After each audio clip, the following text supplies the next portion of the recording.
शकत नाहीत आणि जे माणसं मनानं जिंकलेली असतात ते रणात पराभूतच होऊ शकत नाहीत। रण कुठलंही असो तर जिंकायचं असेल तर मन जिंकणं महत्त्वाचं।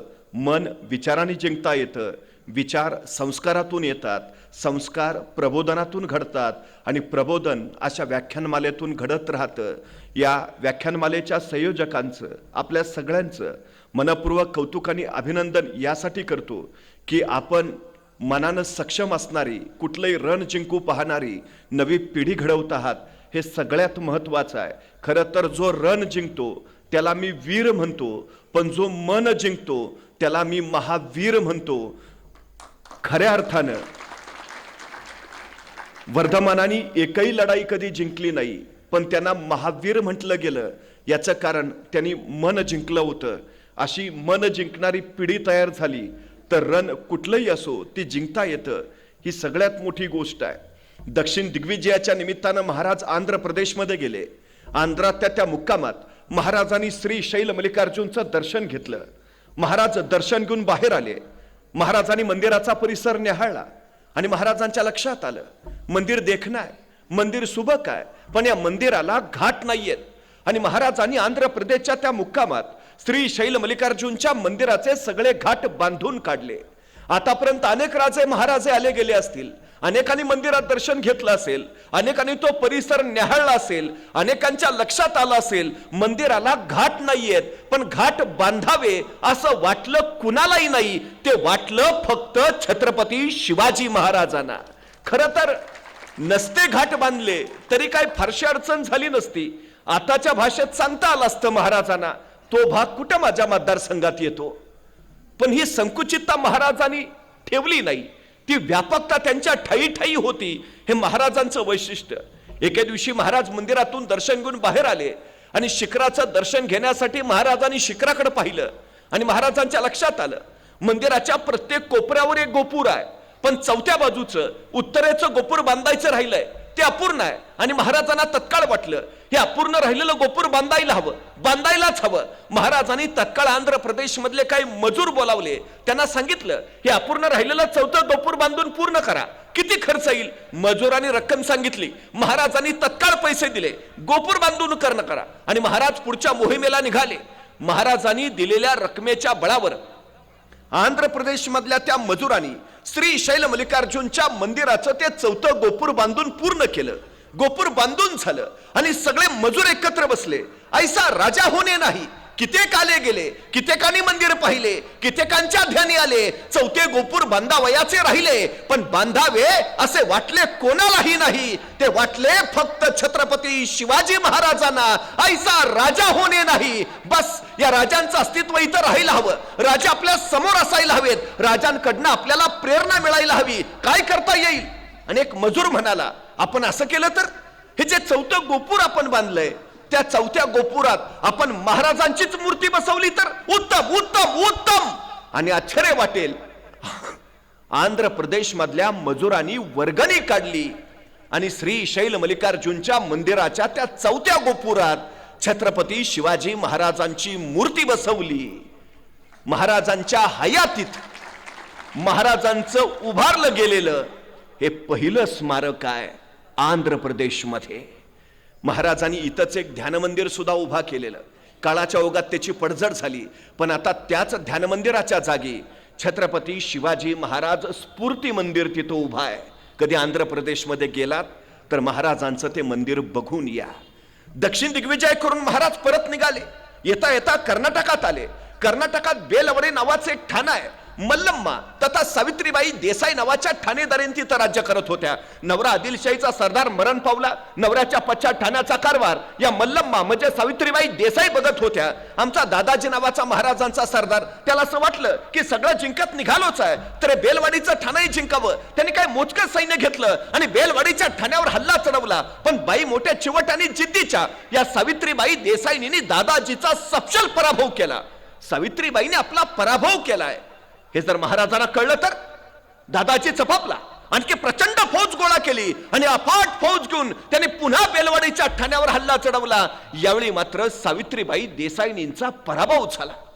विजयाच्या उन्मादात दादाजींनी सावित्रीबाईंना कैद केलं, महाराजांच्या सामने चला, कैद झालेल्या, पराभूत झालेल्या सावित्रीबाई निघाल्या, पण अचानक थबकल्या, घरदिशी मागं वळाल्या. स्वतःचं तानं बाळ त्यांनी आपल्या सोबत घेतलं आणि म्हणाल्या, आता चला. तानं बाळ घेतलेल्या सावित्रीबाई कैदी म्हणून महाराजांच्या पुढ्यात उभा राहिल्या. त्यांना माहिती आहे आपण कैदी आहोत, आपण पराभूत आहोत. हा राजा आता आपल्याला शिक्षा सुनावणार, सजा फरमावणार. पण महाराजांनी काही शिक्षा सुनावण्या अगोदरच सावित्रीबाई झरदिशी पुढे झाल्या आणि स्वतःच्या हातातलं तानं बाळ त्यांनी महाराजांच्या मांडीवर ठेवलं आणि महाराजांना म्हणाल्या, मी तुमची दोषी आहे, मी तुमची कैदी आहे. काय शिक्षा द्यायची असेल तर ती मला द्या, पण या सगळ्या प्रकारात माझ्या या तान्या बाळाचा काही दोष नाही, त्याला दोषीश नको. आपल्या मांडीवर असलेल्या त्या तान्या बाळाकडे बघत महाराजांनी स्मित केलं. चिटणीसाला इशारत झाली. चिटणीस दुधाची वाटी घेऊन आला आणि आपल्या मांडीवर असलेल्या त्या तान्या बाळाला महाराजांनी चमच्यानी दूध पाजलं आणि दूध पाजून झाल्यावर महाराज त्या तान्या बाळाकडे बघत सावित्रीबाईंना म्हणाले, हा आमच्या मांडीवर जो आहे ना तो आमचा भाचा आहे, हा आमचा भाचा आहे. म्हणजे तुम्ही आमच्या बहीण झाला. मग कुठला भाऊ बहिणीला सजा देतो, कुठला भाऊ बहिणीला शिक्षा फरमावतो, कुठला भाऊ बहिणीचं राज्य बळकावतो? दादाजी यांचं राज्य यांना परत द्याच, पण आमच्या बहीण म्हणून आमच्याकडून चोळी बांगडीसाठी यांना नवराज्य जोडून द्या. आणि हा आमचा भाचा, त्याच्या दूध भातासाठी वतनाची व्यवस्था करा. त्या सावित्रीबाईंना काही कळे ना, कैसा राजा, कैसा राजा. माझं राज्य ताब्यात घेणं राहिलं बाजूला, मला शिक्षा देणं राहिलं बाजूला. हा राजा माझं राज्य तर मला परत देतोच, पण मला आपली बहीण मानतो, चोळी बांगडीसाठी नवराज्य जोडून देतो. माझ्या मुलाला आपला भाचा मानतो, त्याच्या दूध भातासाठी वतनाची व्यवस्था करतो. धन्य धन्य ऐसा राजा होणे नाही. या राजांची ही कीर्ती चिरंतन राहायला हवी म्हणून या सावित्रीबाई देसाईंनी या प्रसंगाची 3 दगडी शिल्प तयार केली. म्हणजे महाराज बसलेत, त्यांच्या मांडीवर ते तानं बाळ आहे, महाराज त्याला चमच्यानी दूध पाजतायत आणि शेजारी सावित्रीबाई देसाई उभा आहेत. अशी ती दगडी शिल्प. कधी कर्नाटकात गेलात तर धारवाड नावाचा जिल्हा आहे, त्या धारवाड जिल्ह्यात यादवाड नावाचं गाव आहे. त्या यादवाड गावात एक मारुतीचं मंदिर आहे आणि त्या मारुतीच्या मंदिरात सावित्रीबाई देसाईंनी कोरलेलं छत्रपती शिवाजी महाराजांचं दगडी शिल्प आहे. नव्हे, महाराजांच्या जिवंतपणे महाराजांचं उभारलं गेलेलं हे जगातलं पहिलं मंदिर आहे, ते कर्नाटकातल्या या यादवाड गावात. खरं तर महाराजांनी आपल्या स्वराज्यामध्ये नैतिक मूल्यांना प्रचंड मोठं बळ दिलं. आपली प्रत्येक कृती ही नैतिक मूल्यांवरच असली पाहिजे आणि आपण कृतीशील केलेलं नैतिक मूल्य उद्याच्या पिढ्यांसाठी संस्कार म्हणून निर्माण झाला पाहिजे, याच्याकडे महाराजांचा कटाक्ष होता. राजकारण हे अर्थकारणावर चालतं, पण महाराजांचं राजकारण हे नैतिक मूल्यांवरच चाललेलं आपल्याला वारंवार दिसतं. ही सगळ्यात आणि सगळ्यात महत्वाची गोष्ट आहे. महाराजांनी सांगितलं, शेतकऱ्याच्या भाजीच्या देठालाही हात लावायचा नाही. आपल्या सैनिकांना सक्त आदेश होता, पण कुठल्या शेतकऱ्यांच्या? आपल्या राज्यातल्याच. आपल्या राज्यातल्या शेतकऱ्यांच्या भाजीच्या देठाला तर हात लावायचा नाहीच. पण शत्रू राज्यात असाल, शत्रू राज्यातल्या शेतकऱ्यांच्या भाजीच्या देठालाही हात लावायचा नाही. फक्त आपल्याच नव्हे, शत्रू राज्यातल्या शेतकऱ्यांची काळजी घेणारा हा पहिला राजा आहे.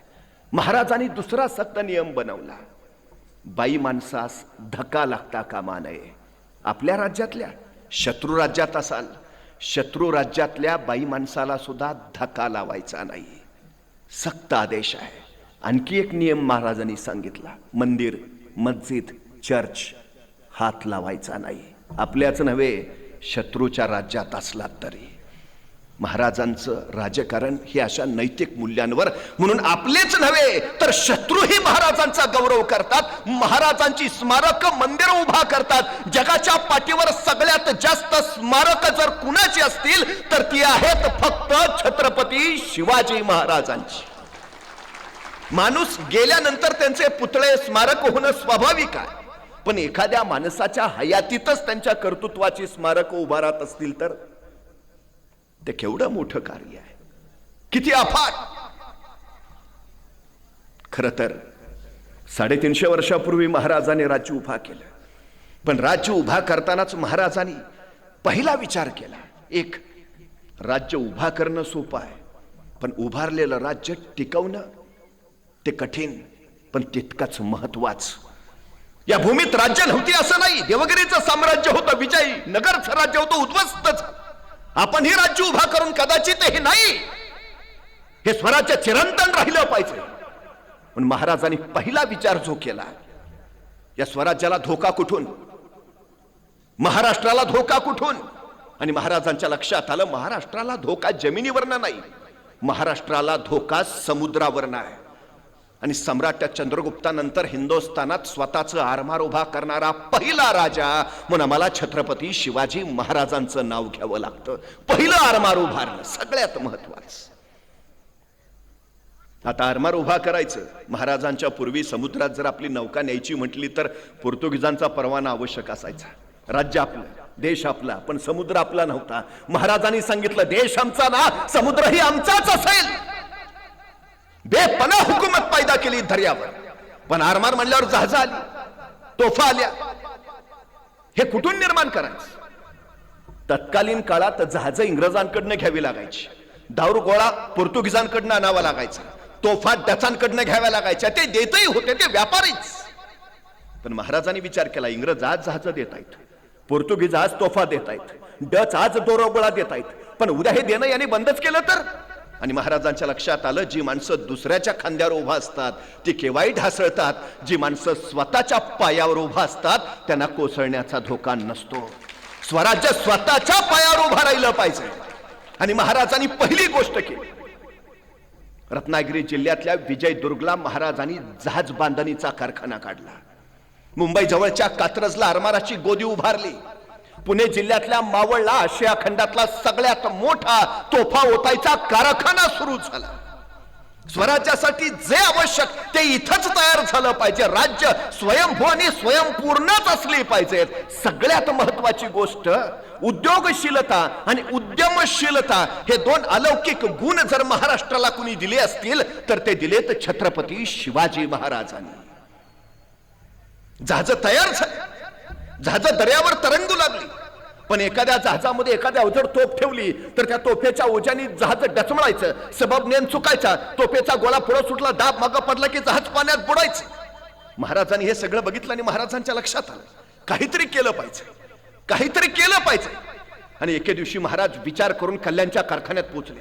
आपल्या सगळ्या कामगारांना गोळा केलं, मी सांगतो तसं जहाज तयार करा, मी सांगतो तसं. आणि महाराजांनी सांगितलं असं असं असं, आणि तसं तसं जहाज तयार झालं. तत्कालीन काळात पाण्यावर अत्यंत जलद गतीनं पडणार, किती ओझं ठेवलं तरी न डचमळणार, तोफेचा गोळा पुढे सुटला, दाब मागं पडला तरी पाण्यात न बुडणार, असं विलक्षण जहाज महाराजांनी निर्माण केलं. ज्या इंग्रजांकडनं जहाज विकत घ्यावी लागायची त्या इंग्रजांनी महाराजांना पत्र पाठवलं, तुम्ही तयार केलेलं जहाज आम्हाला विकत देता का.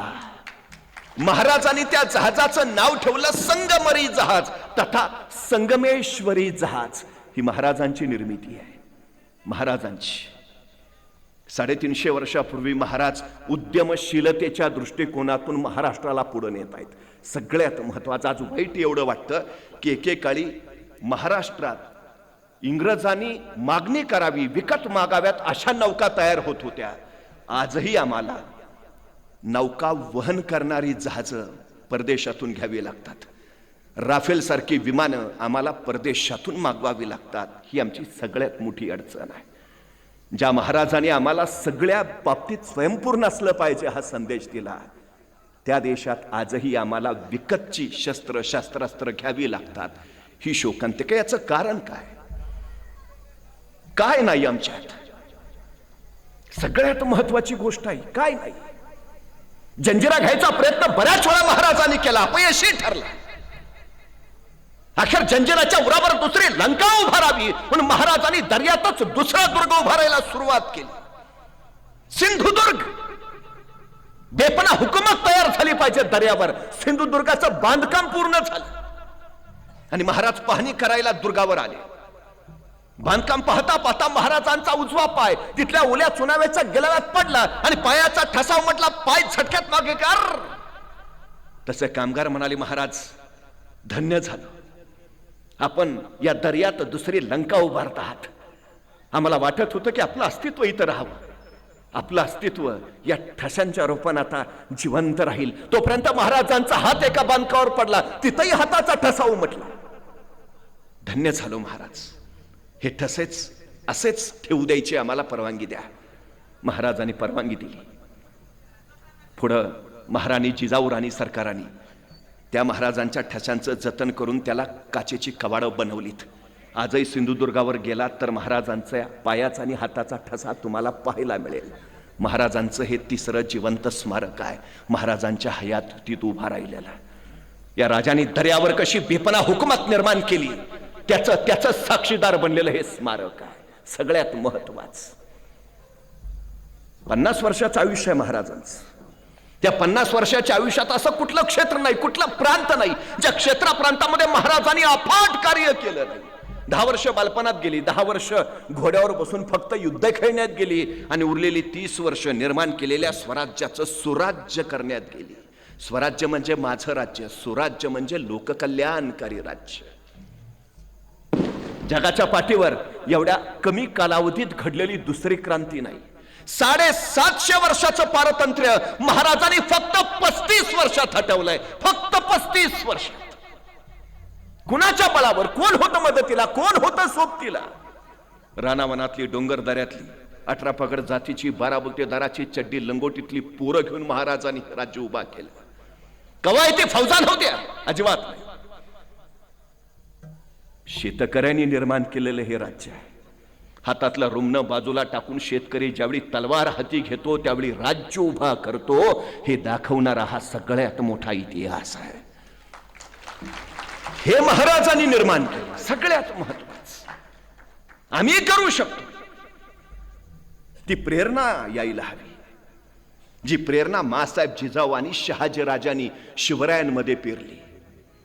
आमची अडचण सध्या तिथं ती आहे. मानवी व्यक्तिमत्वाचे संशोधक आणि जीवशास्त्रीय अभ्यासक असं सांगतात की नुकतंच जन्माला आलेलं एखादं नवजात बाळ तुम्ही आम्हाला आणून द्या आणि त्याला काय बनवायचंय ते सांगा, आम्ही त्याला बनवून देतो. हवं ते बनवतायत, हवं ते घडवतायत. काय व्हायचंय तुम्हाला? जिल्हाधिकारी व्हायचंय? होऊ शकता.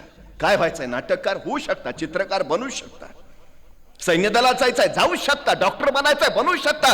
अडचण काहीच नाही. जे हवं ते करू शकता. ओल्या मातीच्या गोळ्याला जर हवा तसा आकार देता येत असेल तर जिवंत मांसाच्या हाडामांसाच्या गोळ्याला सुद्धा हवा तसा आकार देताच येतो. फक्त माती ओली हवी आणि वय संस्कार क्षम हवं, हे महत्वाचं. म्हणूनच मासाहेब जिजाऊ शहाजीराजांनी निर्णय घेतला, स्वतःचा संसार बाजूला सारायचा आणि स्वराज्याचा प्रपंच उभा करायचा. घेतला निर्णय. थोरले पुत्र संभाजीराजे शहाजीराजांच्या सोबत बेंगलोरातच राहतील, ते कर्नाटकात राज्य विस्तार करतील आणि धाकटे पुत्र शिवबाराजे मासाहेब जिजाऊंच्या सोबत महाराष्ट्रात येतील आणि ते महाराष्ट्रात राज्य निर्माण करतील आणि भविष्यात महाराष्ट्र आणि कर्नाटक असं विस्तूर साम्राज्य उभा राहील. काय स्वप्न आहे, काय स्वप्न आहे. ठरलं. 12 वर्षाच्या शिवबाराजांना सगळं प्राथमिक शिक्षण जे जे गरजेचं ते सगळं दिलंय. 12 वर्षाच्या शिवबाराजे मासाहेब जिजाऊंच्या सोबत पुण्याकडे जायला निघाले. आता एका पित्यानं काय द्यावं आपल्या या पुत्राला? आमचा मुलगा कुठे निघाला तर आम्ही काय देतो? डबा घेतलास का? कपडे भरलेत का? आई सांगते एसटीत बसताना मधल्याच सीटवर बस.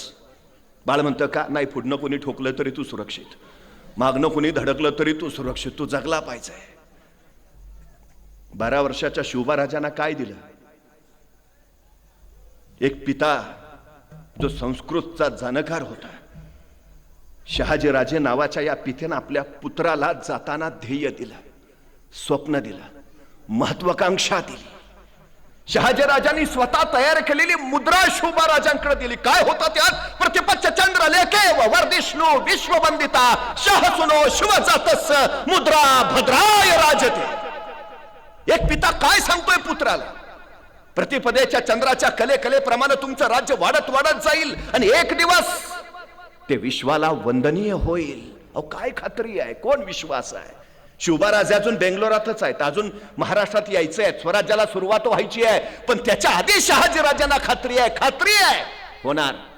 तुमचं राज्य उभा राहणार आणि उभा राहिलेलं राज्य जगाला वंदनीय होणार. काय विश्वास आहे?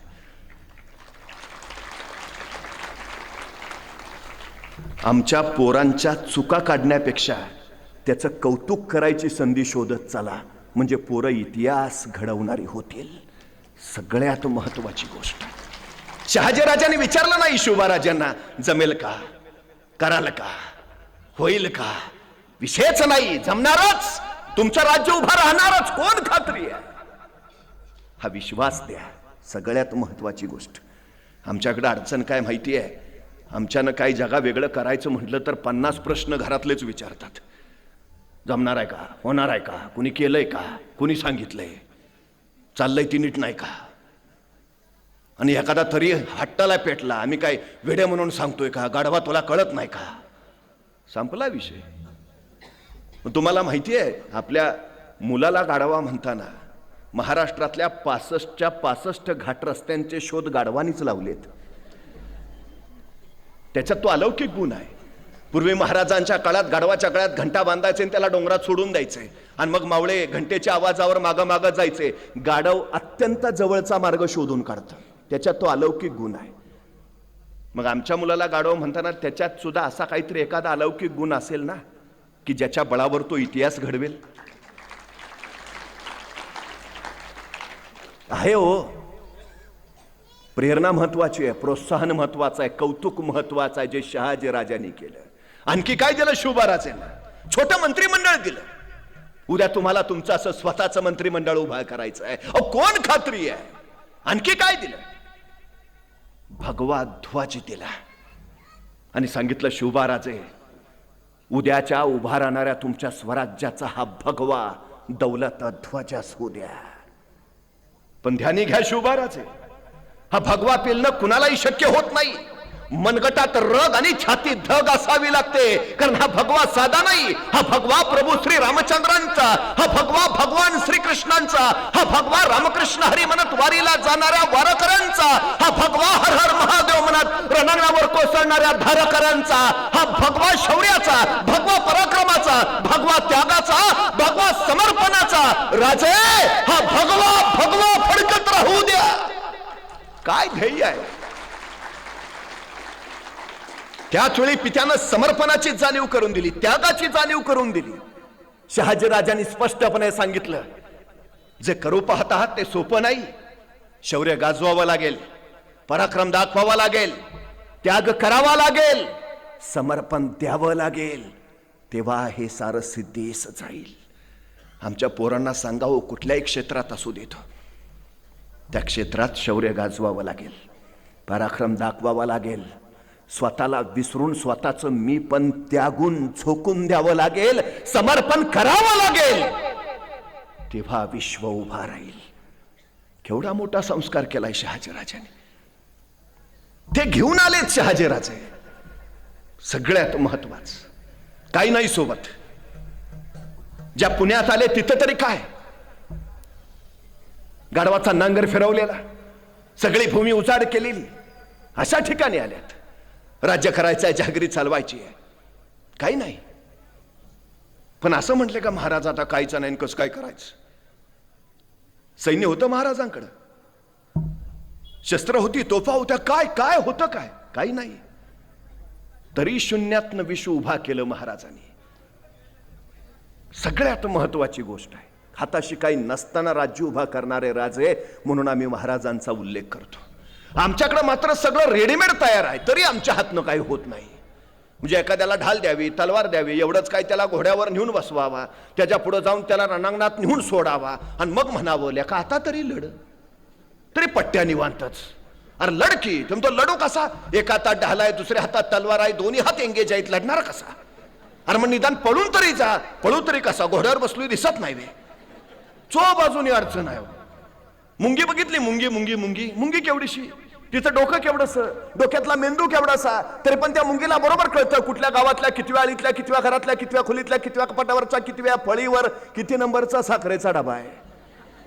सांगावं नाही लागत, रस्ता दाखवावं नाही लागत, मुंगी कणभरच असते, मनभर साखर फस्त करते. मराठे सुद्धा कणभरच होते, पण मनभर मोगल उद्ध्वस्त केले ते या निश्चयाच्या आणि निर्धाराच्या बळावर.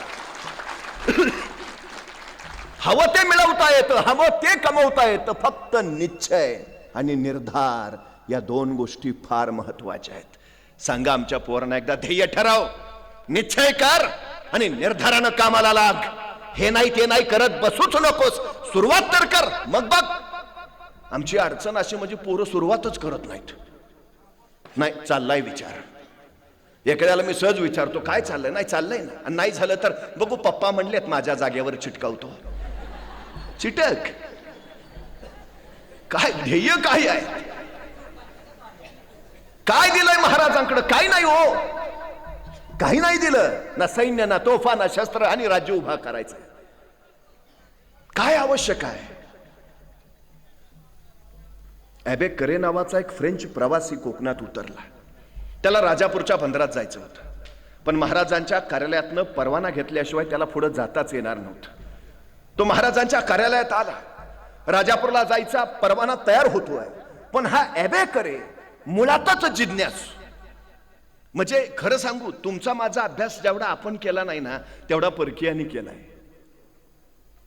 इंग्रज व्यापारी म्हणून आले इथं, त्यांनी तुमचा माझा अभ्यास केला आणि त्यांच्या लक्षात आलं यांच्यावर राज्य करणं फार सोपं आहे.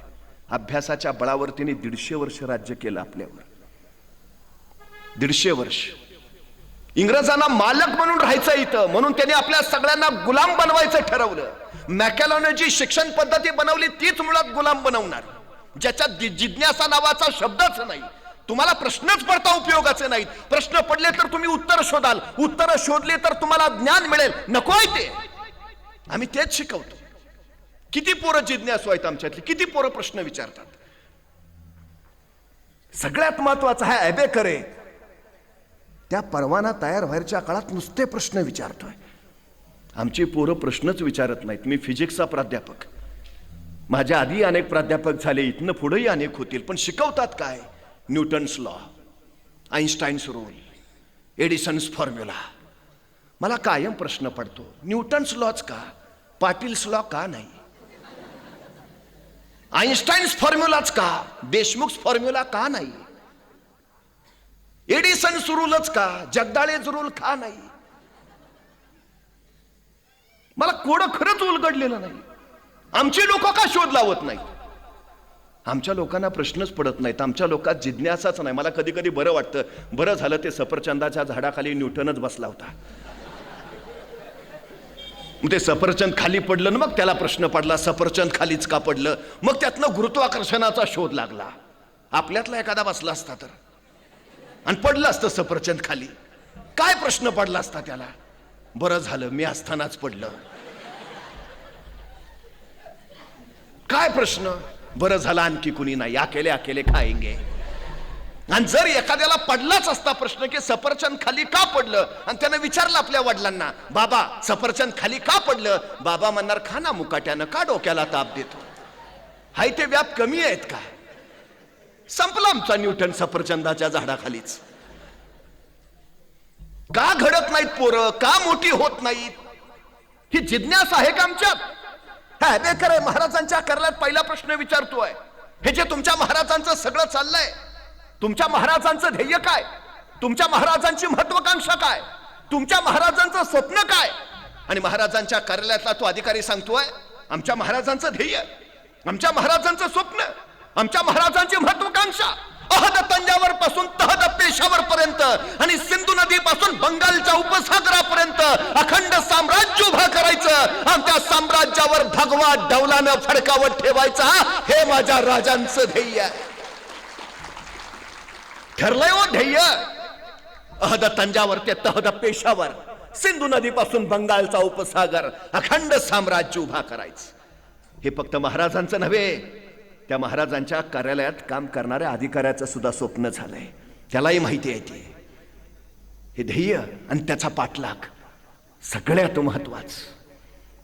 ॲबे करेनं दुसरा प्रश्न विचारला, तुमच्या महाराजांचं ध्येय एवढं प्रचंड आहे, मला कौतुक याचं आहे की तुमच्या महाराजांचं सैन्य कमी, तुमच्या महाराजांची शस्त्र कमी, तुमच्या महाराजांकडे सामर्थ्य कमी, पण तरी तुमचे महाराज प्रत्येक लढाईत यशस्वी होत आहेत. तुमच्या महाराजांच्या यशाचं कारण काय?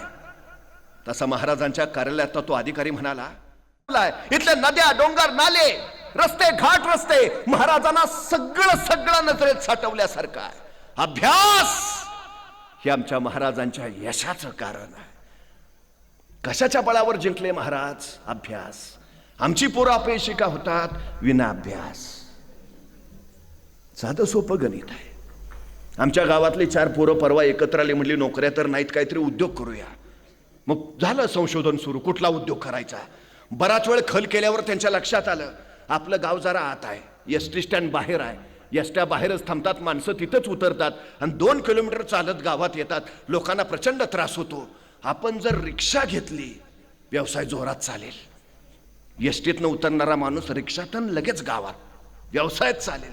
ठरलं. चौघांनी लगेच पैसे काढले, चौघात मिळून रिक्षा घेतली, नवी कोरी रिक्षा लगेच स्टँडवर लावली, रिक्षा स्टँडवर लावली आणि चौघातले 3 रिक्षात मागं बसले, चौथा पुढे बसला.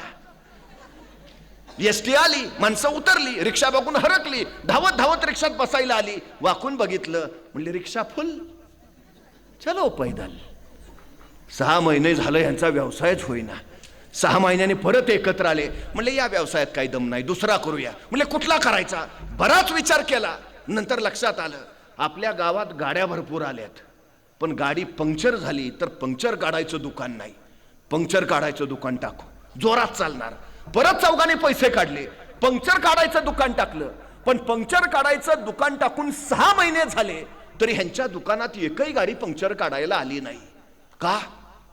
ह्यांनी पंक्चर काढायचं दुकान 4थ्या मजल्यावर टाकलं होतं. काय करताय? कुठं करताय? कधी करताय? कसं करताय?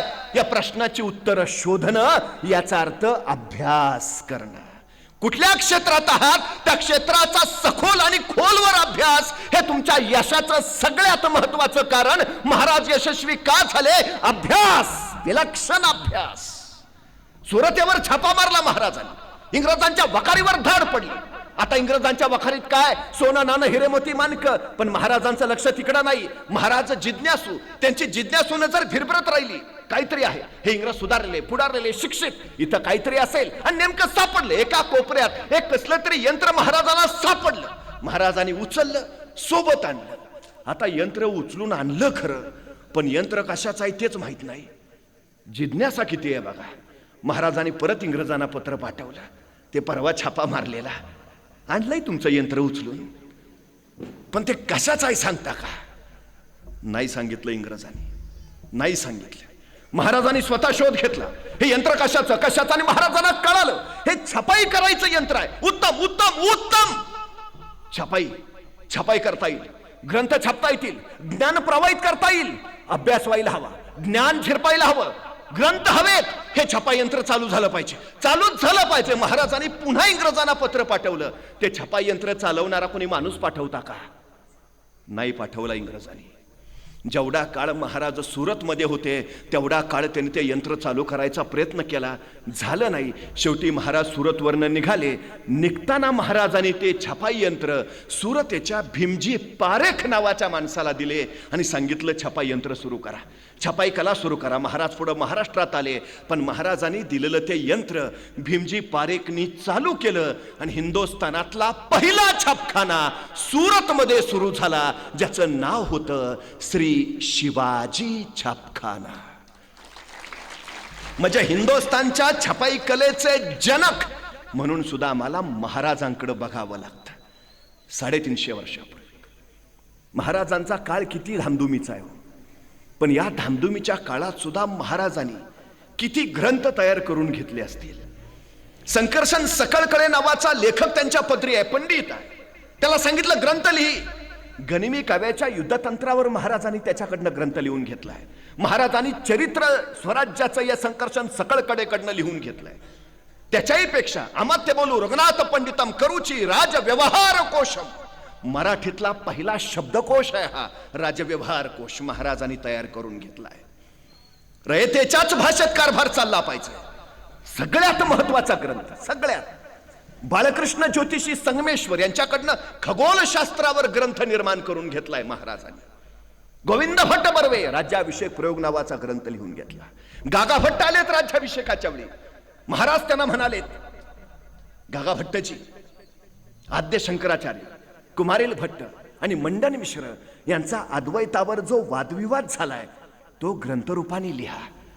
म्हणजे महाराजांना आद्य शंकराचार्य माहिती आहेत, कुमारिल भट्ट माहिती आहेत, मंडन मिश्र माहिती आहेत. कशावर वाद झाला ते माहिती, अद्वैतवाद. सगळे समान, सगळे एक, एकत्व, अद्वैत लोकांपुढे येऊ द्या. गागा भट्टाची लिहा. शिवार कोद आहे, समय नाही. हे ग्रंथ गागा भट्टांनी महाराजांच्या सांगण्यावरनं लिहून घेतलेत.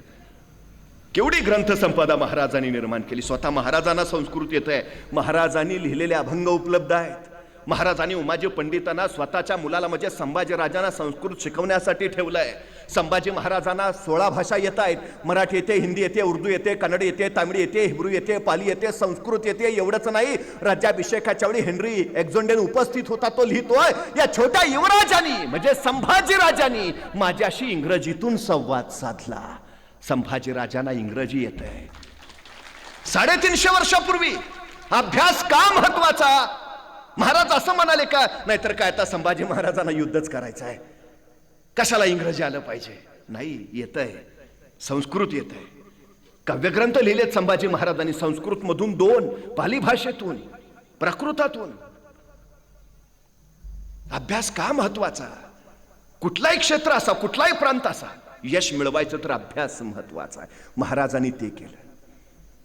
म्हणजे 1645 पासून 1700 सालापर्यंत महाराष्ट्रात जेवढी ग्रंथसंपदा झाली, तिथून 1700 सालापासून 1818 पर्यंत किती ग्रंथ निर्माण झाले महाराष्ट्रात? एकही नाही, एकही नाही.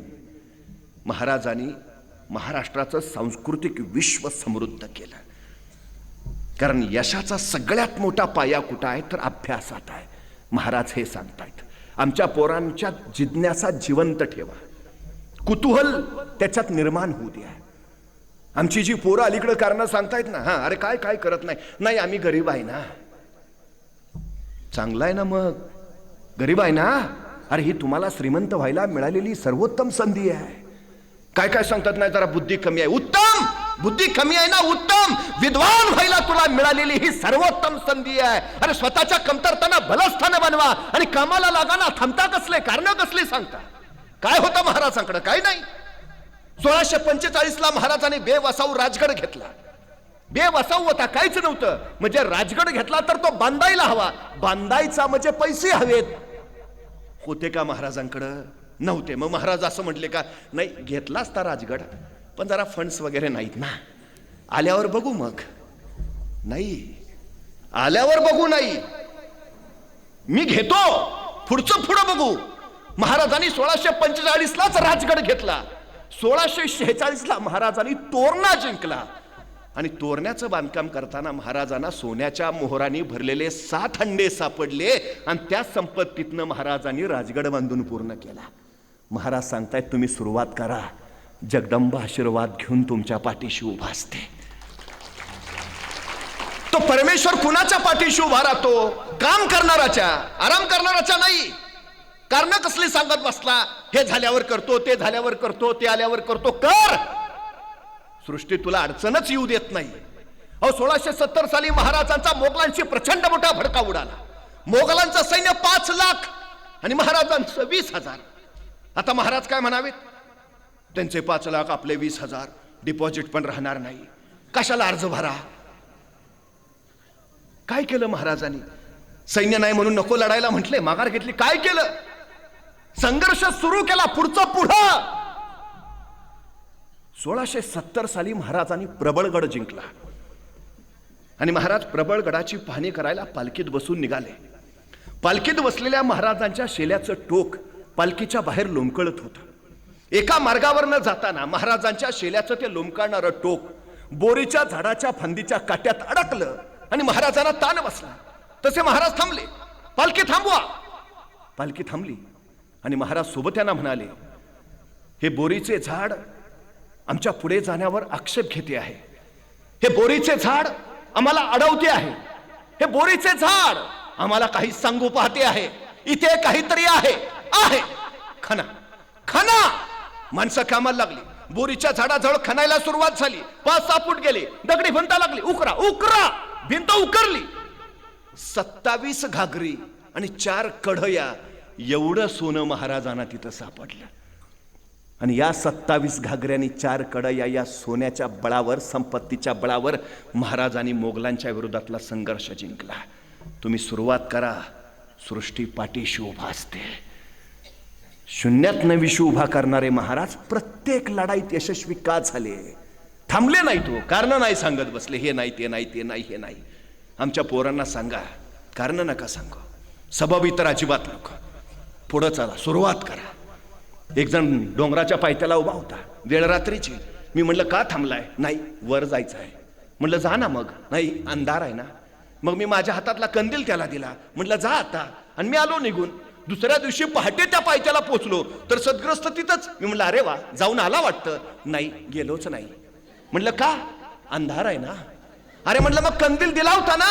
हो दिला होता ना, पण त्याचा उजेड फक्त माझ्या पायापुरताच पडतोय, मला किती लांब जायचं आहे. अरे भल्या माणसा, चालायला सुरुवात तर कर, उजेड आपोआप तुझ्या पायाबरोबर येत जाईल. सांगावं आमच्या पोरांना, सुरुवात कर बस, आपोआप आपोआप होत आहे सगळं. ध्येय ठरवा. ध्येयाच्या दृष्टीनं ज्या क्षेत्रात जायचं आहे त्याचा सखोल अभ्यास करा. अभ्यासाच्या बळावर मग तुम्हाला तुमच्या पुढच्या कृतींचं नियोजन करता येईल. तुम्ही काम कसं करता याला महत्व नाही, काम किती करता हेही महत्वाचं नाही. तुम्ही तुमच्या कामाचं नियोजन कसं करता हे फार आणि फार महत्वाचं आहे. 50 वर्षाचं आयुष्य आहे महाराजांचं, पण या 50 वर्षाच्या आयुष्यात एकही घटना अशी नाही, एकही प्रसंग असा नाही की ज्याचं महाराजांनी नियोजन केलं नाही. अहो ते जाऊ द्या, आईच्या गर्भात असतानाच ज्यांच्या आयुष्याचं नियोजन ठरलंय, असे जर कुणी महापुरुष या सृष्टीत जन्माला आले असतील तर छत्रपती शिवाजी महाराजांशिवाय दुसरं नाव नाही. जन्माला यायच्या आधीच ठरलंय. हो का जन्माला यायचं? जन्माला यायच्या आधीच ठरलंय जन्माला येऊन काय करायचं आहे. 50 वर्ष एकही घटना नाही, एकही प्रसंग नाही की ज्याचं महाराजांनी नियोजन केलं नाही. एक साधी गोष्ट सांगतो. 10 नोव्हेंबर 1659 महाराजांनी प्रतापगडावर अफजल खानाचा कोतळा बाहेर काढला. अफजल खानाचा कोतळा बाहेर काढायला महाराजांना फक्त 2 मिनिटं लागली. पण या 2 मिनिटाच्या यशस्वीतेसाठी महाराजांनी तब्बल 1 वर्ष नियोजन केलं होतं. तब्बल 1 वर्ष. आईन्स्टाईन असं म्हणतात की मला जर कुणी 1 तासाचं काम करायला सांगितलं तर तासाभराचं ते काम कसं करावं ह्याच्या नियोजनात मी 50 मिनिटं घालवीन, आणि 50 मिनिटाच्या नियोजनाच्या बळावर तासाभराचं ते काम मी फक्त 10 मिनिटात उरकीन. नियोजन तुमचा वेळ वाचवतं, नियोजन तुमची ऊर्जा वाचवतं, नियोजन तुमचे कष्ट वाचवतं. नियोजन फार महत्वाचं. 35 वर्षात 750 वर्षाचं पारतंत्र्य का हटवलं? फक्त नियोजन. भान राखून योजना आखाव्यात आणि बेभान होऊन त्या अंमलात आणाव्यात, हे महाराजांच्या यशाचं सूत्र आहे. सगळ्यात महत्वाची गोष्ट, सगळ्यात. बघा ना, 40,000 फौजनिशी अफजल खान निघाला. महाराज कोणत्या परिस्थितीत आहेत त्यावेळी? महाराजांच्या प्रिय पत्नी सईबाई राणी सरकारांचं निधन झालंय. महाराज विलक्षण दुःखात आहे, आणि या दुःखात असताना महाराजांना निरोप मिळतोय की तुम्हाला जिंदा या मुर्दा पेश करतो, अशी विजापुरात कसम खाऊन अफजल खान येऊ लागलाय. स्वतःचं दुःख सावरावं की स्वराज्यावरचं हे आलेलं सैतानी संकट आवरावं, बाजूला सारलं दुःख. आणि महाराज निघाले राजगडावर, तर थेट आले प्रतापगडावर. आता प्रतापगड का निवडावा? शेजारी थंड हवेचं महाबळेश्वर आहे म्हणून? भयान आहे, बिकट आहे. किर दऱ्याखोऱ्यांचा भयान, कडकपाऱ्यांचा. दिवसा ढवळ्या सूर्य जिथं जमिनीवर पोचत नाही, माणसाची बात सोडा पाकर जिथं फिरकत नाही, असा निबिड भयान प्रतापगड. खानाला कळालं राजाने प्रतापगड जवळ केलाय. मोठा चौथाळला खान, मोठी जहरी आणि गहरी चाल टाकली राजाने, पण पर्याय नव्हता. अखेर खान आला. वाईच्या पसरणीच्या घाटात खानाचं सगळं सैन्य पसरलं. महाराजांना कळालं खान 40,000 फौजनिशी वाईच्या पसरणीच्या घाटात. महाराजांनी तयारी चालू केली. सोबत्यानं सांगितलं आपलं सैन्य गोळा करा. माणसं कामाला लागली, सैन्य गोळा झालं. महाराजांनी तानाजींना विचारलं, तान्हा किती झाले? आणि तानाजी म्हणाले, जी 7,500. 7,500? अरे खणाचे 40,000 आहेत. आपले एवढेच. तानाजी खान 40,000 फौजनिशी आहे. महाराज होते नव्हते तेवढे सगळे गोळा करून आणल्यात. रानावनातले डोंगरातले गुरामागचे पण धरून आणल्यात. आपले एवढेच. आपले ह्याच्यापेक्षा वाढूच शकत नाही. आता खानाचे 40,000, आपले 7.5. काय करावं महाराजांनी? माघार घेऊ, परत फिरू? खानाकडे जाऊन मरण्यापेक्षा आपणच आत्महत्या केलेली बरी, असा निराशेचा विचार केला. मग काय केलं? महाराजांनी पर्याय निर्माण केला. परमेश्वर आपलं एक दार बंद करतो, त्याच वेळी आपल्यासाठी तो इतर 10 दारं उघडी करून ठेवत असतो. जो शोधतो त्याला सापडतात. यशाचं सगळ्यात मोठं सूत्र काय हो? सांगा म्हणजे कळेल, मागा म्हणजे मिळेल, शोधा म्हणजे सापडेल, आणि ठोठवा म्हणजे उघडेल. हे 4 नियम आयुष्यात जमायलाच हवेत. सांगा त्याशिवाय कळणार नाही, मागा त्याशिवाय मिळणार नाही, शोधा त्याशिवाय सापडणार नाही, आणि ठोठवा त्याशिवाय उघडणार नाही. महाराजांना विजय हवाय. महाराजांनी एक पर्याय बंद झाला. आपलं सैन्य वाढू शकत नाही. खानाचे 40,000, आपले 7.5. महाराजांनी सांगितलं ठीक आहे, आपले वाढू शकत नाहीत, आपले वाढवताच येत नाहीत. ठीक आहे तानाजी, आपले वाढवता येत नाहीत ना, मग खानाचे कमी करा. काय पर्याय काढला? आपले वाढवता येत नाहीत ना, खानाचे कमी करा. ते तर करता येईल. पर्याय निर्माण करणं महाराजांच्या यशाचं सगळ्यात महत्वाचं सूत्र आहे. मी नेहमी एक गोष्ट सांगतो. एक राजा होता. त्या राजाच्या समोर 2 कैदी आले. राजाने आरोप ऐकले आणि शिक्षा सुनावली, मरेपर्यंत फाशी. फाशीची शिक्षा ऐकल्याबरोबर एक कैदी तिथंच चक्कर येऊन पडला. दुसरा कैदी मात्र न्यूटन असल्यासारखा विचार करत बसला होता. पहिला शुद्धीवर आला तरी दुसरा न्यूटनच. मग पहिल्याने विचारलं, तू शिक्षा ऐकली नाही का? तो म्हणला ऐकली ना. मग तुला भीती नाही वाटत? अरे फाशीची शिक्षा झाली, आपल्याला मारणार आहे आपण. ते म्हणला ते फाशी बिशीचं सोड रे. गेले वर्षभर माझा उडणारा घोडा तयार करायचा प्रयोग चाललाय. प्रयोग अंतिम टप्प्यात आहे. आता काही दिवसात माझा घोडा आकाशात उडेलच. पण नेमकी फाशीची शिक्षा झाली. ते फाशीचं काय नाही रे, आता माझ्या प्रयोगाचं काय होणार त्याची मला काळजी आहे. त्या पहिल्याला काय कळेच ना. म्हणला उडणारा घोडा? घोडा कधी उडतो का? तेच सांगतोय ना, प्रयोग अंतिम टप्प्यात आहे. काही दिवसात माझा घोडा आकाशात उडेल. त्यांची चर्चा राजानं ऐकली.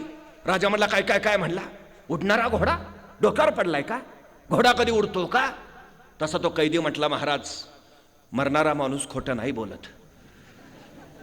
अहो फाशीची शिक्षा दिली मला, कशाला खोटं सांगेन? गेले वर्षभर माझा प्रयोग चालला, प्रयोग अंतिम टप्प्यात आहे. आता काही दिवसात माझा घोडा आकाशात उडेलच. पण नेमकी तुम्ही मला फाशीची शिक्षा दिली. महाराज माझ्या घोड्याचं बाजूला ठेवतो, मला फक्त 1 वर्ष द्या.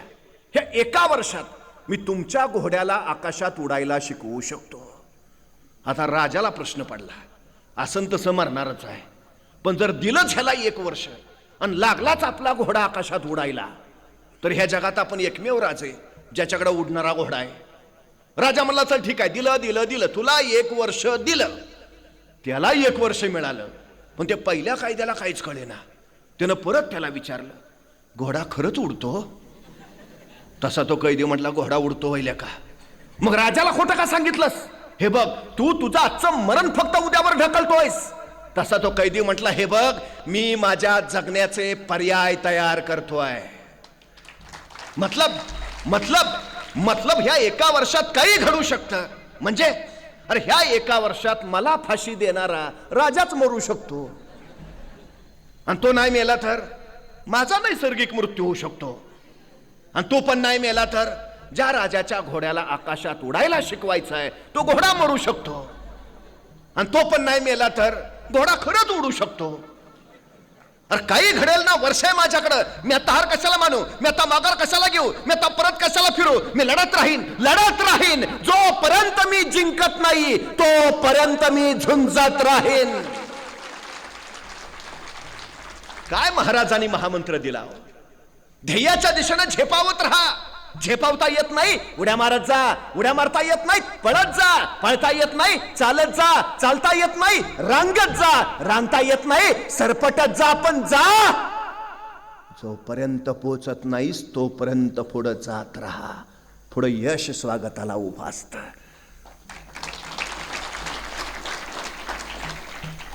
आमची पोरं हरतात कधी?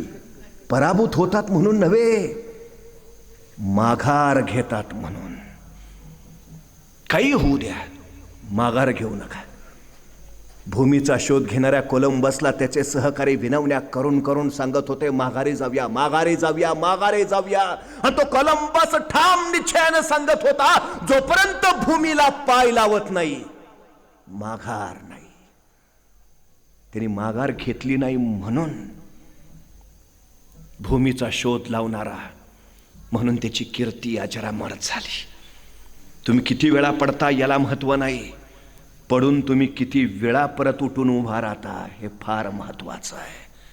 आमच्या पोरांना सांगा, अपयश तुम्हाला संपवण्यासाठी नव्हे, अपयश तुमचा यशाचा पाया भक्कम करण्यासाठी येत असतं. तयार हो, तयार हो, तयार हो म्हणून ते सांगत असतं. महाराजांच्या यशाचं कारण आहे पर्याय, आणि तेच केलं. वाईच्या पसरणीच्या घाटात 40,000 सैन्य पसरलं. काय करामत केली मराठ्यांनी? 20,000 उठलंच नाही.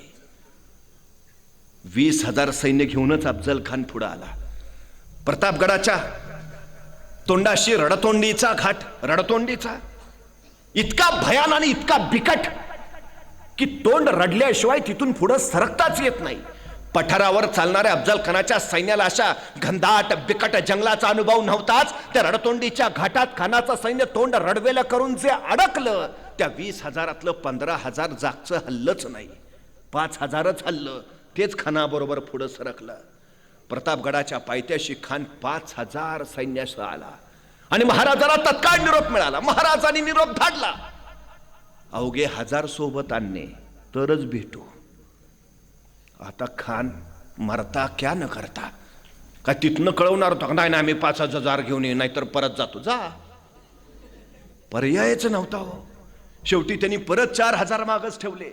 1000 सोबत घेतल्याने खान पुढे सरकला. प्रतापगडाच्या माचीवर महाराजांनी भव्य शाम्याना उभारला होता. रेशमी वस्त्रांचा हिरेमोती मानक जडावलेला, सोन्याच्या झालरे लावलेला, उंची अत्तर उंची मध्ये ठेवलेला देखणं, आरस पाणी, बस बघावं बघतच राहावं इतका देखणं.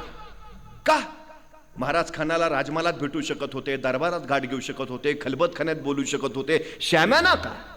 बरं तोही साधा उभा राहावा ना. रेशमी वस्त्रांचा का? हिरेमोती मानक जडावलेला का? सोन्याच्या झालरे उंची अत्तर उंची मध्ये ठेवलेला, हे सगळं का? कारण हे सगळं खानाला आवडत होतं, सगळं आवडत होतं. एका साध्या प्रश्नाचं उत्तर द्या. आपल्या घरी पाहुणे येणार असतील तर घरात स्वागताला आधी हजर कोण असतं? आपण.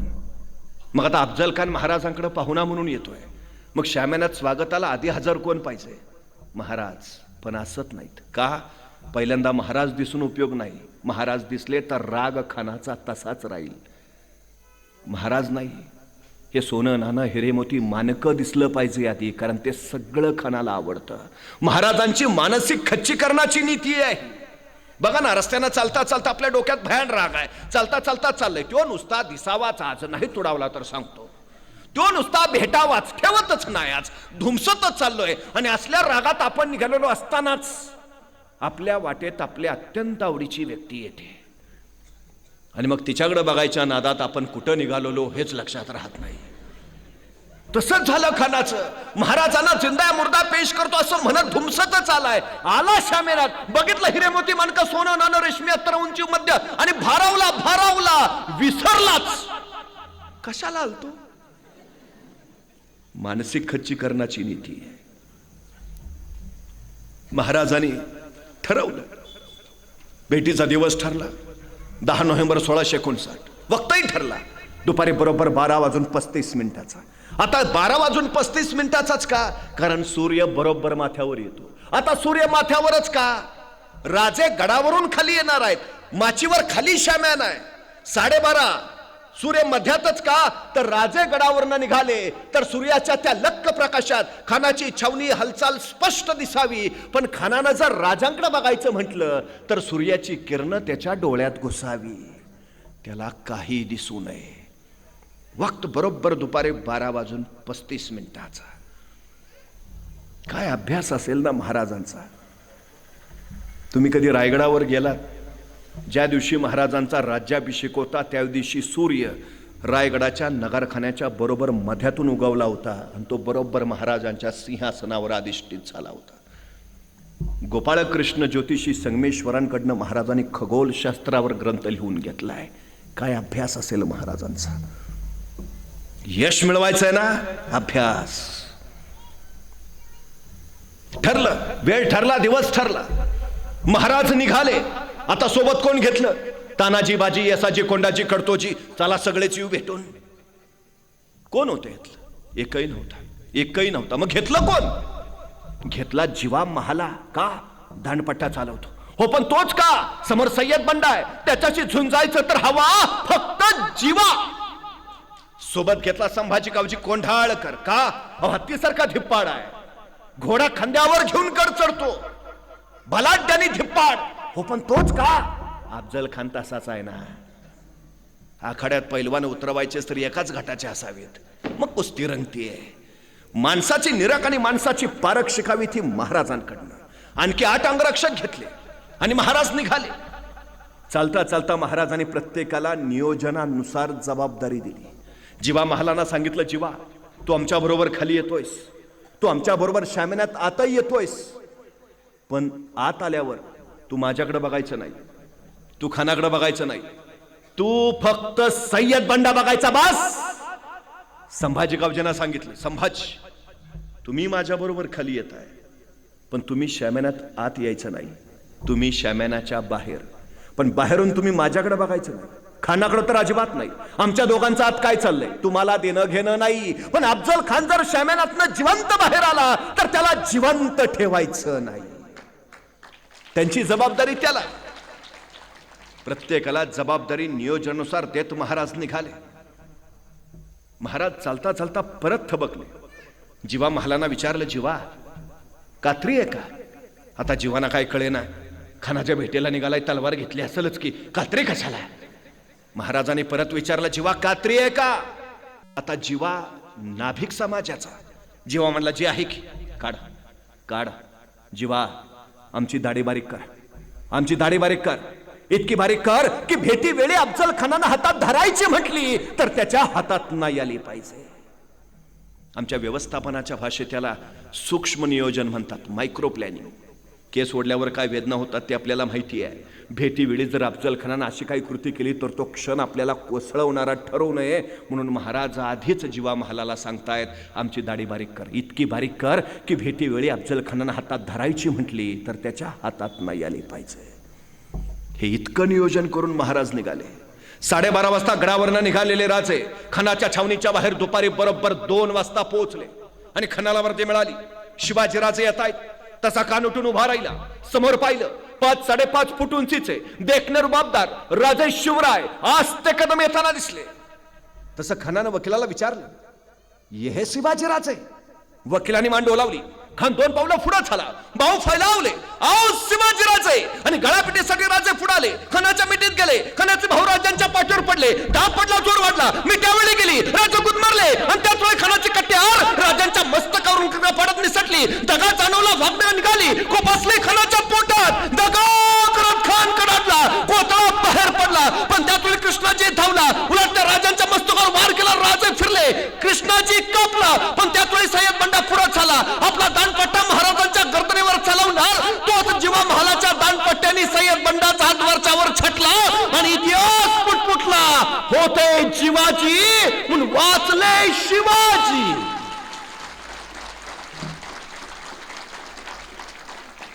पण एक विचार करायचा, जीवा महाला 1 सेकंद उशीर करता तर फार नाही, 1 सेकंद.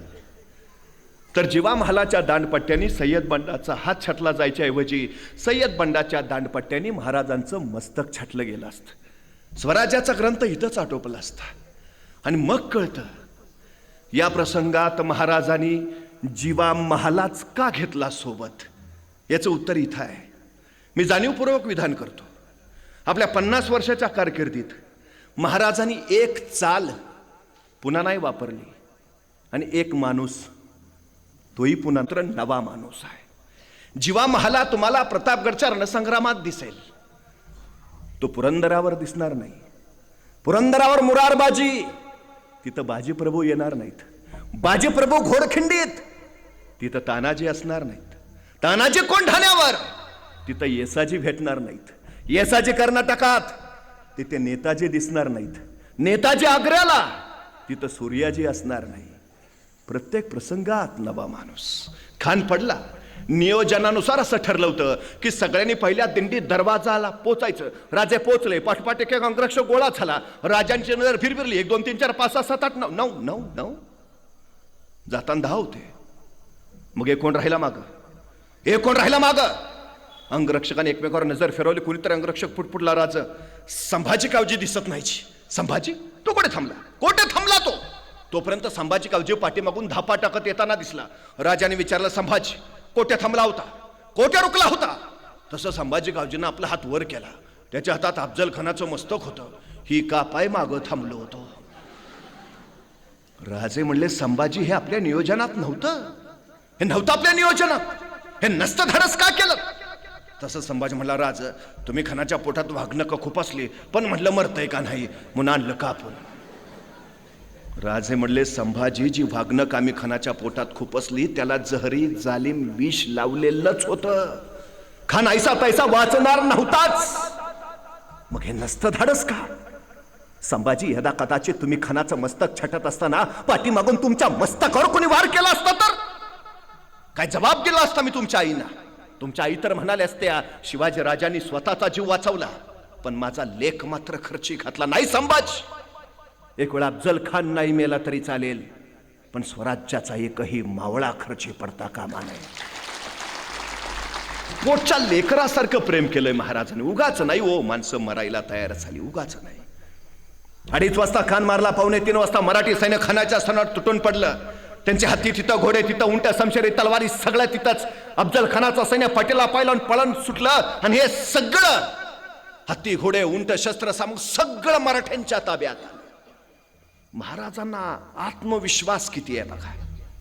एक वेळ तुमच्याकडे काही नसलं तरी चालेल फक्त आत्मविश्वास हवा. महाराजांना माहिती आहे आपण खान मारणारच. मारला. महाराजांना हेही माहिती आहे खान येताना 4000 घोडी घेऊन आलाय. भले 2000 घोडी पळून जाण्यात यशस्वी होतील पण या प्रसंगात आपल्याला 2000 घोडे मिळणारच आहेत. मिळाली. आता घोडी मिळाली पण त्या घोडी चालवणारे प्रशिक्षित घोडेस्वार हवेत तर त्या घोड्यांचा उपयोग. एखाद्याला विचारावं, गाडी असते ना घरी. घरी मला चालवता येत नाही ना. उपयोग काय तुझ्या गाडीचा. 2000 घोडी मिळाली पण चालवणारे प्रशिक्षित घोडेस्वार नसतील तर घोड्यांचा उपयोग काय. नियोजन बघा महाराजांचं. 10 नोव्हेंबर 1659 या दिवसाच्या बरोबर 6 महिने आधी महाराजांनी आपल्या 2000 लोकांना घोडेस्वारीचं शिक्षण देऊन प्रशिक्षित करून ठेवलंय आणि त्यांना सांगितलंय 6 महिन्यानंतर 10 नोव्हेंबरला सायंकाळी 4 वाजता तुम्हाला घोडे मिळणार आहेत. बुकिंग झालेलं आहे. हा असतो आत्मविश्वास. आमच्या पोरांना तो सांगा. जमेल का, होईल का. नाही मिळत यश, जमणारच. तो आत्मविश्वास तुम्हाला यश देतो. सगळ्यात महत्वाची. मला आणखीन एक प्रश्न पडतो की 10 नोव्हेंबरला हे सगळं घडलंय भयानक. 10 नोव्हेंबरला महाराजांनी खान फाडलाय. 10 नोव्हेंबरला जर एवढं सगळं घडलंय तर 11 नोव्हेंबरला महाराज कुठे असतील. शेजारी महाबळेश्वरला. हा मग काल एवढं टेन्शन होतं. 4 दिवस नको का थंड हवेच्या ठिकाणी जायला. कुठं आहेत महाराज. बघा ना आमच्या पोरांची नुसती 10वीची परीक्षा उद्या. आता महिनाभर काही सांगायचं नाही. मग हे तर केवढं संकट आहे. कुठं आहेत महाराज. 2:30 वाजता खान मारला.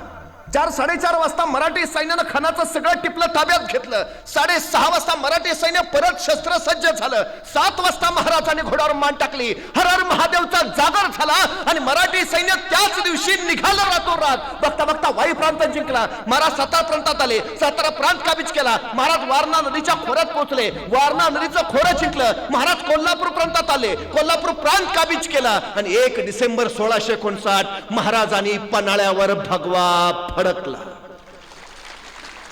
म्हणजे उन्हापुऱ्या 20 दिवसात 10 नोव्हेंबर ते 1 डिसेंबर 20 दिवसात 200 किलोमीटर आणि 18 किल्ले एवढा प्रांत महाराजांनी काबीज केला. 35 वर्षात का 750 वर्षाचं पारतंत्र्य हटवलं. त्याचं कारण इथं आहे. विश्रांती माहिती नाही, आराम माहिती नाही.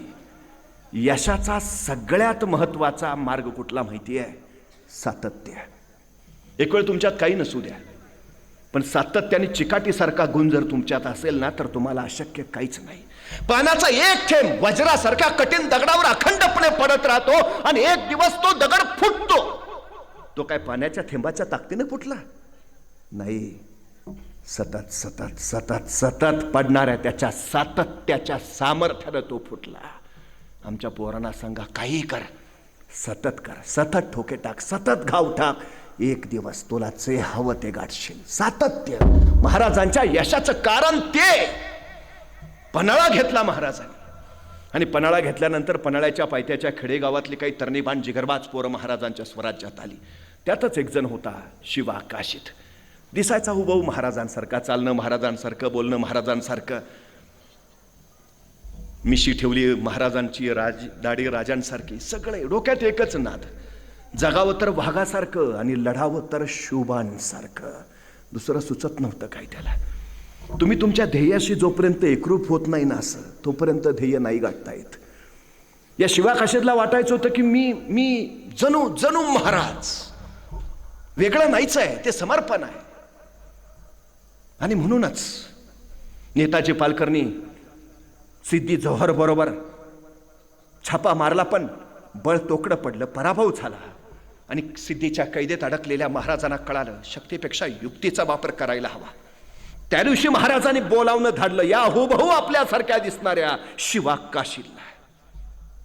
येता झाला. राजा बोलावणं धाडलंच. हो शिवा, शिवा तो आमच्यासारखा दिसतो असं आम्ही खूप ऐकून आहे. शिवा आम्हाला प्रत्यक्ष बघायचा. शिवा हरकला. राजा तालोजी झपाट्यानात गेला, राजांचा वेश घातला, राजांचा जिरटोक मस्तर चढवला आणि राजांसारखाच मिशाला पीळ मारित राजांच्या सामने आला. राजा कसा दिसतो जी, आणि बघत राहिले राजे. शिवा शिवा, अरे आरशात आमचाच प्रतिबिंब आल्याचा भास होतोय. शिवा राज म्हणजे ते सिद्धी बी आम्हाला ओळखायचा नाही. आणि स्तब्ध निस्तब्ध झाले राजे. शिवा तुला कसं कळलं? तुला कसं कळलं? आम्ही तुला आमचं रूप देऊन सिद्धीच्या भेटीला पाठवणार ते. तसा शिवा म्हटला, राज एवढं दिस तुमच्या संगती राहिलो तो काय उगावय, तुमच्या काळजाचं ठोकं बी काय सांगते ते कळतं आमासनी. राज राज राज द्या की एडा, जातो की, लढतो की, फिरतो की आमच्या सिद्धीला. तस राजे सरदेशी पुढे गेले. शिवाला कडकडून मिठी मारली आणि राजांच्या डोळ्यातला एक अश्रू शिवाच्या पाठीवर पडला. अशी कौतुकाची थाप कधी कुणाच्या पाठीवर पडलीच नव्हती. त्याच वेळी चालता राजाने सिद्धी जौहरला सांगितलं, मी तह करायला तयार आहे. सिद्धी आनंदला की आई गया दक्कन का चूहा सिकंज में, अब दिखाएंगे उसे आला ताला की मेहरबानी, शब रात का जश्न होगा आखिर शिवाजी आही गए पंजे में. बसा फिकीर कैसे. सिद्धी गाफील झाला, वेडा ढिला, सैन्य बेसावत. आणि याच ढिलाईचा फायदा राजाने उचलला. बाजी प्रभूंनी बांदल फौजेला बरोबर घेतलं आणि पन्हाळगडाच्या पश्चिमेकडून त्या पावसाळी वादळी किर्रत्री महाराज विशाळगडाकडे निघाले. तहाची बोलणी करायला महाराजांच्या वेशात शिवा काशीत. सिद्धी वाट पाहत होता. पालखी येताना दिसली. सिद्धी पुढे झाला. आओ शिवाजीराजे. पालखीचा पडदा सरकला. आस्ते कदम. राजे शिवराय खाली उतरले. सिद्धी पुढे झाला. गळाभेट घेतली. चलिये राजे. आणि राजांची पावलं शामण्याच्या दिशेनं पडू लागली. पण त्याच वेळी दोन संशयी डोळे रोखले गेले होते शिवाजी राजांवर. राजांचं पाऊल शामण्यातून आत पडणार त्याच वेळी ते दोन संशयी डोळे पुटपुटले. ये शिवाजी राजे नाही हो सकते. आणि थबकला सिद्धी. मेहनत नंगी तलावर लकलकली. सब दिशेत आली. रक्ताची तिलकाडी तऱ्हेचा कल्लोळवर आला. शिवा रक्ताला व्याकुळला. सिद्धी विचारता चला सचपता, तू ये शिवाजी राजे. आणि कडाडला शिवारे, हा मैं ही हूं शिवाजी राजे. मग मात्र सिद्धी वळाला त्या दोन संशयी डोळ्याकडे. ते दोन संशयी डोळे होते फाजल खानाचे. अफजल खानाचा मुलगा फाजल खा. सिद्धी ने विचारलं, कैसे कह सकते हो, ये शिवाजी राजे नहीं है. तसा फाजल खान म्हणाला, हुजूर मैंने देखा है शिवाजी राजे को. मी बघितलंय शिवाजी राजांना. प्रतापगडावर झालेल्या झटापटीमध्ये शिवाजीराजांच्या मस्तकावर तलवारीचा वार झालाय. हे जर खरे शिवाजीराजे तर यांच्या मस्तकावर तलवारीच्या वाराची ती खून पाहिजे. तसा स्थिती झपडल्यासारखा पुढे झाला. शिवाकाशीच्या मस्तकावरचा चिरटोप मागे सरला. मस्तकावर वाराची खून नव्हती. शिवा सापडला. नंगे तलवार लकलकली. सबदिशी चालली. रक्ताची चिळकणी असताना कल्लोळ उडाला. अखेर समशिराली गर्दनीवर आणि सिद्धी विचारता झाला. मरण्याचा पहिले आखरी बार पूछताऊ. सच बता तू ये शिवाजीराजे आणि कडाडला शिवा. अरे जन्माला जरी शिवा काशीत म्हणाला असलो तरी मरताना शिवाजी महाराज म्हणून मरतोय. हे भाग्य काही कमी आहे का? फिरले शमशेर. तोपर्यंत शिवाचं मस्तक छाटलं. रक्ताळला शिवा मातीत पडला. अखेरचा श्वास फुलला. डोळे लवले. ओठ हल्ले. त्या श्वासानं माती उंच उडाली आणि त्या उंच उडाल्या मातीला शिवा सांगत राहिला, सांगा माझ्या राजांना हा शिवा गेला मातीत मेला. पण नुसता मातीत नाही मेला. मातीत मरणारे कैक असतात पण मातीसाठी मरणारे फक्त मराठे असतात हे सांगत गेला. आणि शिवा नावाचा धगधगता अध्याय संपला. इकडं 24 तास अखंड प्रवास करून महाराज मसाईच्या पठारावर पोहोचले आणि त्याचवेळी चाहूल लागली शत्रू पाठलागावर आहेत. बाजीप्रभू महाराजांना म्हणाले, महाराज निमे लोक घेऊन आपण पुढे निघा. निम्या लोकांनीशी आम्ही येथे झुंचितो. साहेब कार्य मरितो. आमच्या मुला लेकरांसाठी महाराज साहेब समर्थ. राजे म्हणले, नाही बाजी, सोबत लढू सोबत. बाजी कडाले, नाही राज, लाख मेले तरी चालतील पण लाखाचा पोशिंदा वाचला पाहिजे. राजा निघा. निम्या लोकांनीशी राजे पुढे निघाले. पण बाजीप्रभूंचं वाक्य फार महत्वाचं आहे.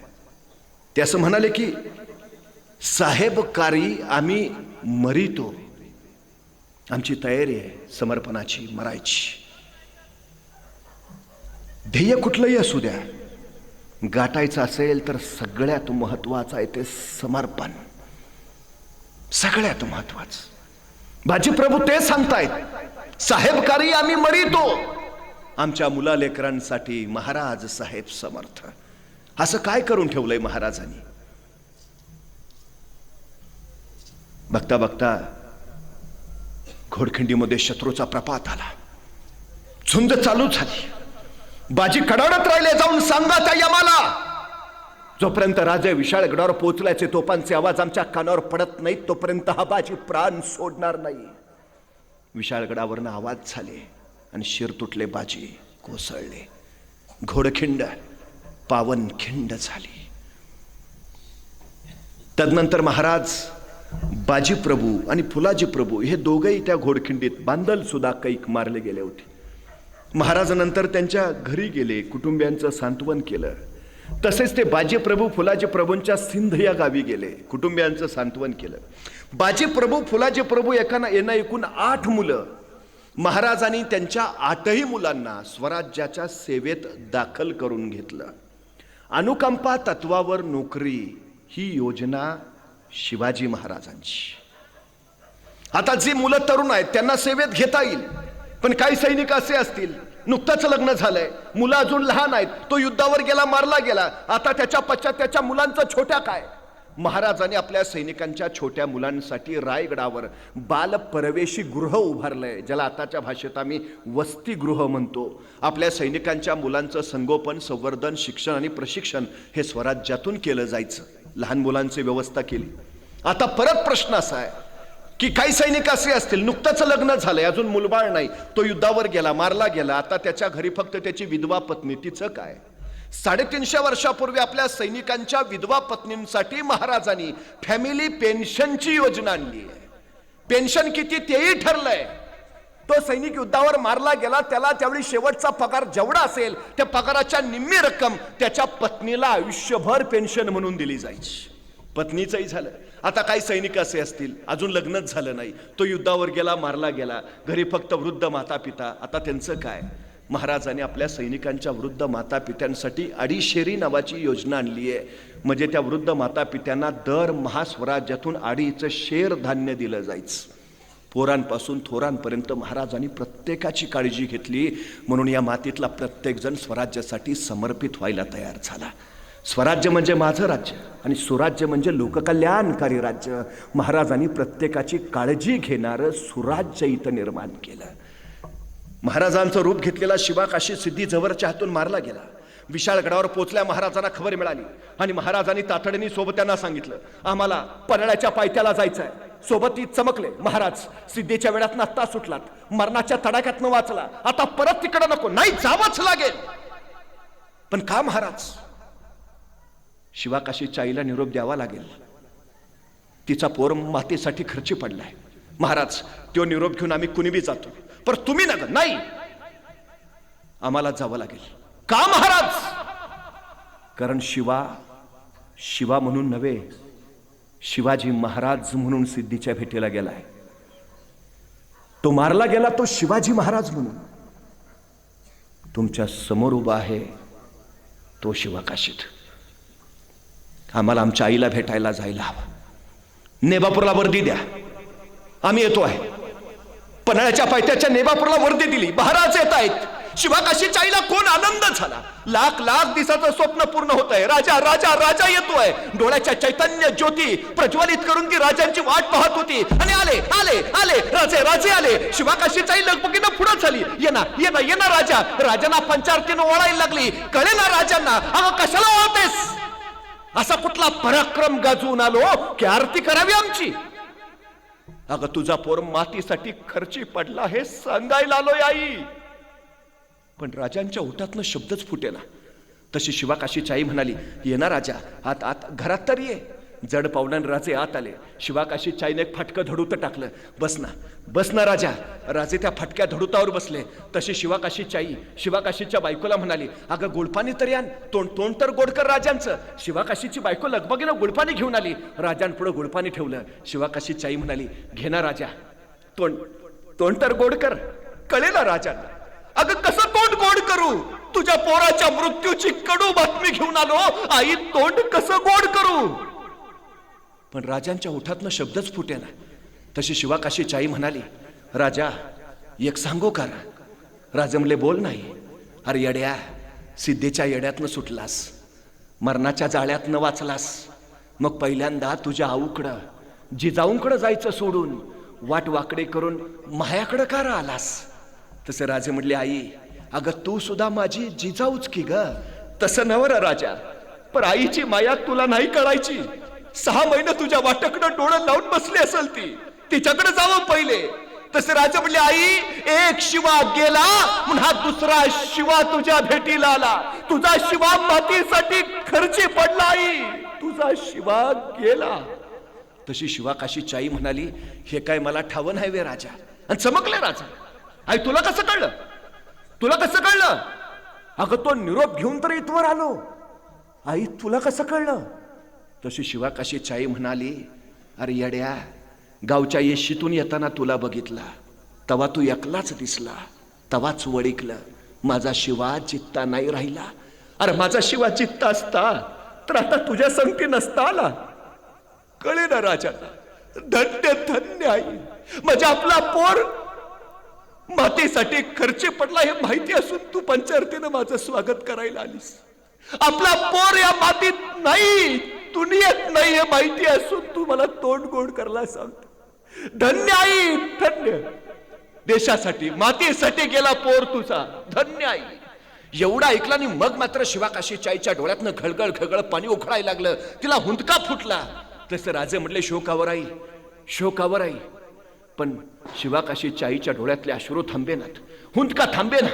तेव्हा राजे म्हणाले, आई एकुलता एक पोर गेल्याचं दुःख काय असतं ते आम्हास कळतंय, पण शोकावर आई. तशी तारकन शिवा काशीची आई म्हणाली, कोण म्हटलं राजा माझा लोक गेला म्हणून मी रडतेय? कोण म्हटलं राजा माझा शिवा मेला म्हणून मी रडतेय? राजा माझा लोक गेला म्हणून नाही, त्या देवानं मला एकच लोक का दिला म्हणून रडते म्या. अरे आणखी 4 लोक दिला असतं तर आता तुझ्या संगती स्वराज्य कार्य नसतं धाडलं. माझा लोक गेला म्हणून नाही, त्या देवानं मला एकच लोक का दिला म्हणून रडते म्या. एवढं ऐकलं तशी शिवा काशीची बायको म्हणाली, आत्याबाई असं काव म्हणताय? तुम्हाला एकच लोक, मग म्या कोण? म्या कोण आत्याबाई? शिवाकाशीची बायको ताडकन पुढे चालली आणि राजाला म्हणाली, राज माझं धनी नसत्याला राहिलं, पण माझ्या धन्याच्या जागी म्या लढीन राज, माझ्या धन्याच्या जागी स्वराज्यासाठी म्या लढीन. आणि ताडकन उभा राहिले राजे. धन्य धन्य ज्या माझ्या स्वराज्यात तुमच्यासारख्या माता भगिनी, त्या माझ्या स्वराज्याला शौर्य वीरांची कधी कमीच नाही पडणार. आणि आश्चर्य वाटेल, शिवाकाशीची बायको स्वराज्याची स्त्री सैनिक म्हणून पन्हाळ्यावर लढलीये. जेव्हा जेव्हा या मातीवर संकट आली, तेव्हा तेव्हा इथली मनगट नव्हे, इथल्या बांगड्या सुद्धा झुंजल्यात. कैक मातानी या मातीसाठी आपले पुत्र कुर्बान करून टाकले. ज्या हातावर बहिणींनी राखी बांधली, असे असंख्य मनगट या बहिणींनी देशासाठी दान देऊन टाकले. ज्याच्याबरोबर सुखी संसाराची स्वप्न रंगवत आपल्या भाळावर ज्याच्या नावाचं कुंकू लावलं, ते भाळावरचं कुंकू कैक जणींनी या मातीसाठी देऊन टाकलंय. हा देश घडला स्वातंत्र्यशील झाला, याचं कारण या असंख्यांचा त्याग आणि समर्पण आहे.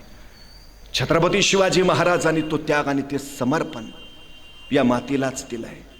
इथल्या मातीत जन्माला येणारा प्रत्येक जण म्हणूनच मातेवर आणि मातीवर अफाट प्रेम करतो. या प्रकाश पर्वामध्ये उद्याची पिढी छत्रपती शिवाजी महाराजांचा तो आदर्श घेऊन उद्याच्या नव्या समाजामध्ये प्रकाशाची पेरणी करत राहावा, अशी अपेक्षा व्यक्त करतो. आपल्या सगळ्यांना दीपावलीच्या मनपूर्वक शुभेच्छा देतो. थांबतो.